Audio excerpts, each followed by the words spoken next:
Hi everyone, I made it safely to Barcelona after quite the adventure. I wasn't able to use the Wi-Fi at the airport to contact my host, so I was waiting outside of her apartment for a long time, and luckily somebody came out to take their trash out and they were able to let me in and take me up to her apartment. So I was reminded about the kindness of strangers in a foreign land.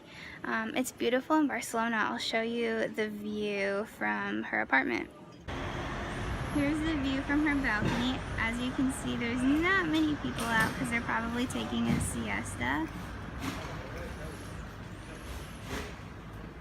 Today I ventured to Las Ramblas, which is a street market for tourists and locals alike. I didn't get to see the full effect because it's closed on Sundays, but I still did get to see a lot. There were a lot of touristy booths set up, selling keychains and postcards and stuff like that. It was quite the adventure again because I kept getting lost. I think I walked past the same place like 5 times. But luckily I was able to stop and ask some people, and they were able to point me in the right direction, which I was really thankful for. You might remember Las Ramblas very recently because it was where the terrorist attacks just took place last week. It was very chilling to be there and just remember that that's what happened about a week ago. There were lots of memorials set up all over the place, and so it was very cool to see the city of Barcelona and also others from around the world come together and stand in solidarity to support the people who were affected by this terrible act. I decided to treat myself to some Oreo ice cream afterwards to celebrate getting through my first day in Barcelona alone. However, I didn't really get through the day alone because I was thankful to have the help of so many strangers to get me through my day. So this morning I'm exploring Park Gall, something like that. You can see part of it behind me.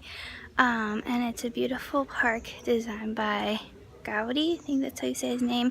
I'll include more information about the park and him later.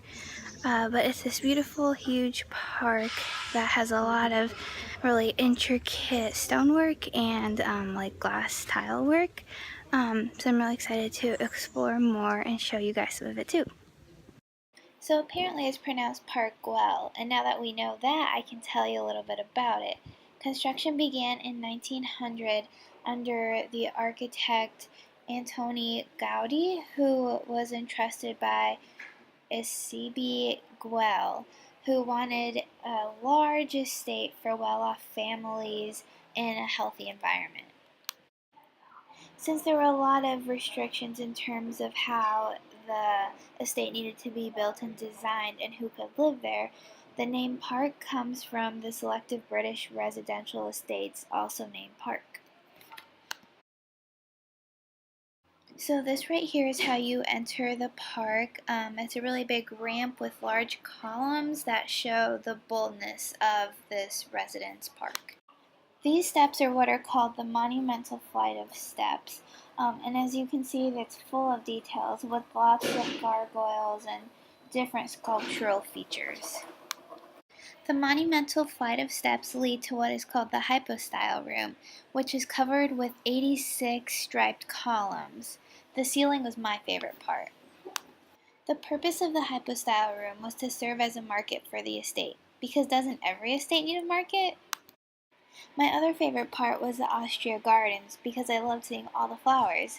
It gets its name because of a donation of trees from Austria.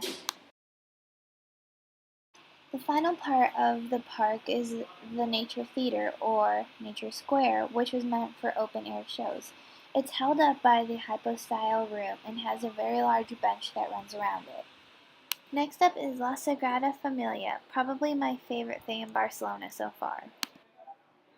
As you can see, there's a lot of different pictures depicted in this work on the outside. The basilica is devoted to the passion, death, resurrection, and ascension of Jesus Christ, and depicts all of that as well as the Nativity. So I'm at La Sagrada Familia, which is this beautiful, beautiful basilica in Barcelona, really, really famous. It's so gorgeous. You can see it, the stained glass. I don't think my pictures will do justice. It's so beautiful. The stained glass was absolutely beautiful. It was so cool to see how the glass illuminated basically the whole place in different colors. The layout of the stained glass and kind of the church itself depict a cross and represent different portions of a cross.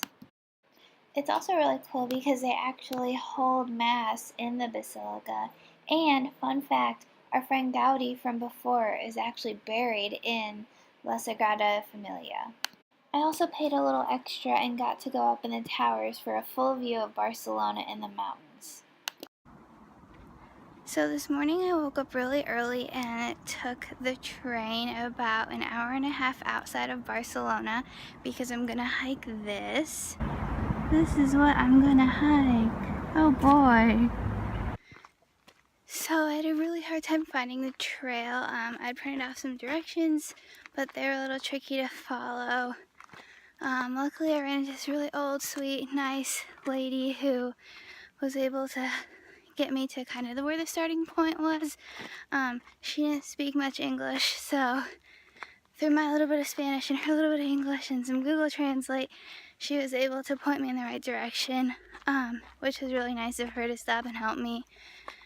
And now I had a hard time finding where the trail actually started, so I just saw this random sign and I'm following it, so hopefully this is the right way up to the monastery.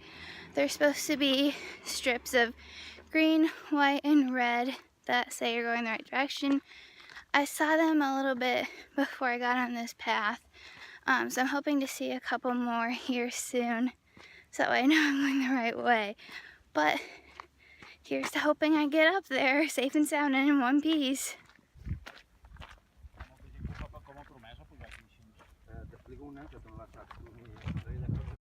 So these are the signs and the colorings on the path that let you know that you're going the right way to the monastery. So after about 2 hours of intense hiking, I made it to Montserrat, which is this town that houses this beautiful basilica. I'm on my way there now.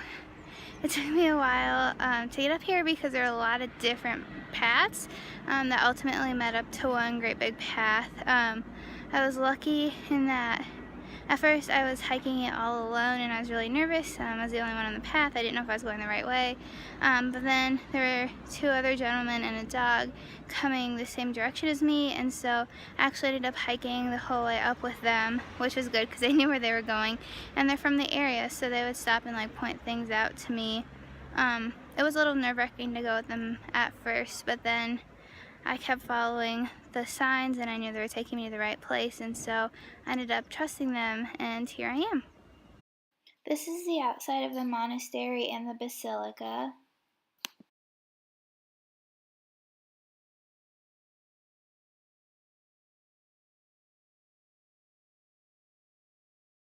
And then here's kind of the square that you come to before entering the basilica. This is the entrance of the basilica. It was so beautiful from the outside and the inside too. This basilica is home to the Black Virgin. They say that she once lived here and that all the smoke from the fires turned her black. This beautiful trip concluded my visit in Barcelona. It was probably one of the hardest but most rewarding things I've ever done.